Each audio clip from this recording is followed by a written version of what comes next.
સૌવાલા મિત્રો ને મારા જય સિયારામ, હું દુષ્યંત પાઠક શ્રી હનુમાનજી દાદાની અસીમ કૃપાથી એક નવા વિડીયો સાથે આપની સેવામાં હાજર છું. તો વાલા મિત્રો, આજનો ઉપાય આ વિષયની તારીખ છે 2 જૂન 2026 ને વાર છે મંગળવાર. પંચાંગની જો વાત કરું તો અધિક જ્યેષ્ઠ મહિનો ચાલી રહ્યો છે. કૃષ્ણ પક્ષની શરૂઆત થઈ છે. સાથે સાથે મૂળ નક્ષત્ર સાધ્ય યોગ છે.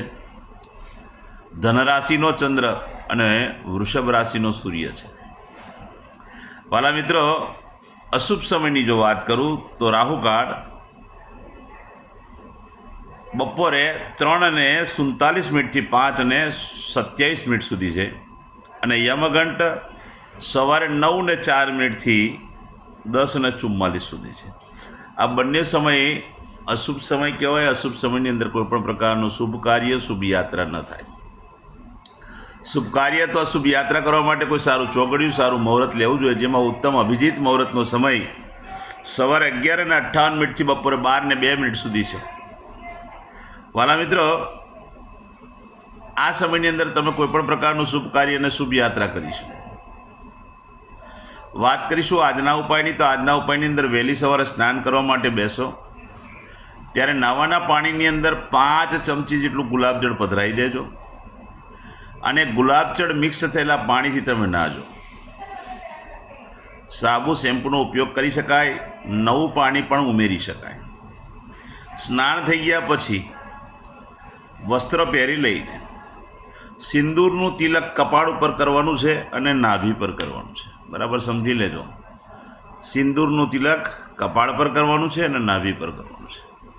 આટલું કાર્ય થઈ જાય, તમારા ઘરના ઉમરા પાસે આવીને ઊભું રહેવાનું, તમારા ઘરના ઉમરાના આશીર્વાદ લેવાના છે.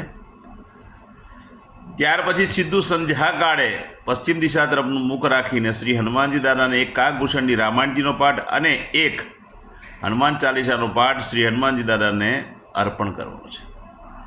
સૂતા પહેલાં પોતાની જ પથારીમાં બેસવાનું અને પલાઠી વાળીને ઓમ કૃષ્ણાય વાસુદેવાય હરે પરમાત્મને પણ ક્લેશનાશાય ગોવિંદાય નમઃ મહામંત્ર યથાશક્તિ જપવાનું છે. આ હતો આજનો ઉપાય. વાલા મિત્રો, જેમનો જન્મદિવસ 2 જૂન 2026 અને મંગળવારના દિવસે આવ્યો છે તેવા બધા જ વાલા મિત્રોને જન્મદિવસની શુભકામના. શ્રી હનુમાનજી દાદા તમારી મનોકામના પૂર્ણ કરે, બલબુદ્ધિને વિદ્યા આપે, તમારું અને તમારા પરિવારનું રક્ષણ કરે. વાલા મિત્રો, ઉપાયના ભાગ સ્વરૂપે મેં કહ્યું તે પ્રમાણે સ્નાન, મેં કહ્યું તે પ્રમાણે તિલક કરવાનું છે. ત્યાર પછી વાલા મિત્રો, સંધ્યાકાળ થાય ત્યારે ઘીમાં બનેલી મીઠાઈ નાના નાના બાળકોને, શ્રમિકોને, જરૂરિયાતમંદ લોકોને અને વડીલોને તમારે ભેટ સ્વરૂપે આપવાની છે. જો ઘીમાં બનેલી વસ્તુઓ ભેટમાં આપશો, ઉત્તમ પરિણામ પ્રાપ્ત થશે. બીજી એક ખાસ પ્રાર્થના કરું છું, કોઈ પણ દેવ મંદિરે જઈને મસૂરની દાળ તાંબાના પાત્રમાં ભરીને દાન કરવાથી તમને સારું પરિણામ આખું વર્ષ મળશે.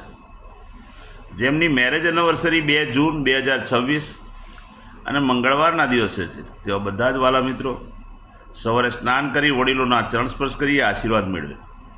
ત્યાર પછી ગૌશાળાએ જઈ ગાયોની સેવા કરી, ગાયોને લીલું ઘાસનું દાન આપવાનું. તમારે ત્યાં જે ભોજન બન્યું તે ભોજન ગાયોને અર્પણ કરવાનું.